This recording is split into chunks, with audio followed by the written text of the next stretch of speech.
Oke, jumpa lagi Sport 26. Enaknya kita bahas pemain-pemain atau squad Manchester United, siapa saja yang menurut kita atau menurut banyak orang sebetulnya nggak layak berada di Manchester United. Dari belakang dulu mungkin ada kiper utama, ini nggak tahu siapa, kayaknya yang musim ini mungkin diambil alih oleh Bayindir ya. Bayindir menurut saya belum levelnya bermain untuk Manchester United karena diberi beberapa kali kesempatan sering blunder ya kan.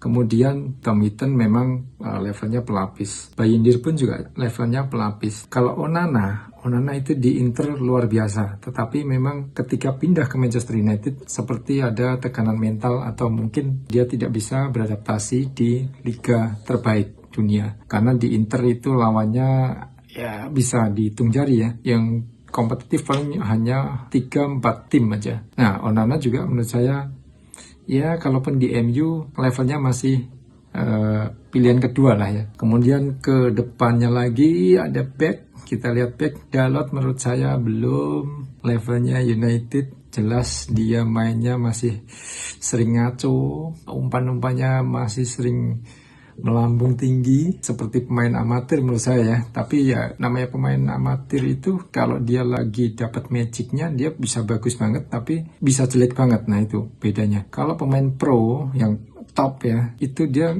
jarang melakukan blunder tetapi selalu bermain konsisten. Ada Mas Rawi. Mas Rawi ini pemain bagus. Bagusnya bukan kaleng-kaleng ya, beneran bagus, ini kelas dunia, layak di Manchester United. Kemudian kalau De Ligt udah pasti, kalau dulu kita lihat seperti Nemanja Vidic, itu sangat bangga kepada timnya Manchester United. Nah, pemain-pemain seperti ini harus menjadi contoh bagi yang lain. Kemudian Harry Maguire ini sebenarnya sama, dia juga orang yang loyal dan nggak neko-neko dan berada di level yang top ya. Cuman pernah beberapa tahun belakangan dia kena tekanan mental ya karena blunder dan lalu dia dibully habis-habisan, tetapi dia perlahan bisa menunjukkan bahwa dia adalah pemain yang bagus, jadi dia layak. Kemudian Lisandro Martinez pasti sangat layak, dia sangat militan ya dalam menjaga pertahanan. Kemudian Malaysia menurut saya belum ya, katanya juga termasuk pemain toksik di ruang ganti sehingga ya masih kekanak-kanakan yang masih mudah dipengaruhi. Ada Yoro ini berapa kali pertandingan sudah dia sangat konsisten, selalu bermain bagus, tidak pernah mengecewakan. Menurut saya ini layak ya. Mungkin Luke Shaw nggak perlu ditanya, dia sudah pasti pemain top dan layak. Ada Heaven itu belum tahu, harus diberi menit bermain. Ada Dorgu, menurut saya ini masih perlu dilihat dulu apakah dia konsisten, tapi sementara waktu dia cukup bagus. Kita ke lini tengah, ada Mason Mount ini pemain top, tetapi memang kalau menurut saya karena ada Bruno Fernandes ya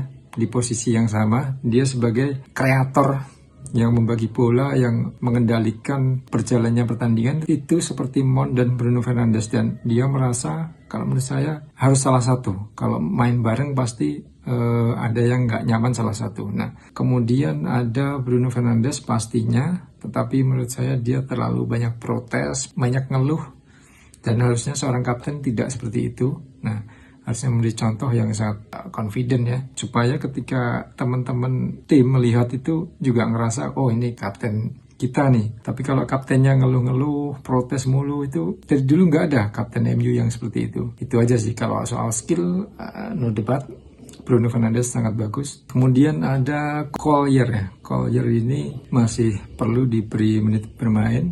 Casemiro pastinya pemain top, layak di Manchester United, tetapi karena usianya yang sudah tidak muda sehingga dia kesulitan mengimbangi pemain-pemain muda, apalagi di Liga Inggris ya, yang sangat cepat dan keras.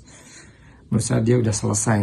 Ugarte menurut saya bukan levelnya di MU, dia atau pemain inti di tim peringkat ke-7 ke bawah lah. Maino ini pemain bagus, 2 tahun terakhir mungkin kelihatan potensial, Tetapi karena Amorim tidak menyesuaikan pemainnya, sehingga salah satu korbannya adalah Maino ini. Maino ini harusnya yang menjadi andalan seperti tahun lalu, ternyata malah dia nggak dapat kesempatan di musim ini. Dan semoga nanti ada perubahan strategi sehingga Maino dapat menjadi pemain lini tengah yang seperti kita lihat tahun kemarin. Kemudian striker masih ada Højlund. Højlund ini udah mau pergi, tapi menurut saya dia sebenarnya layak, fisiknya tinggi, lari juga cukup cepat, dribblingnya bagus, susah ditebak dan pokoknya bisa ngelewatin lawan dan punya shooting yang keras, tetapi gak dapat umpan sehingga dia jadi korban dari strategi. Akhirnya kemampuan terbaiknya nggak keluar. Nah, berikutnya ada Cunha, pemain top.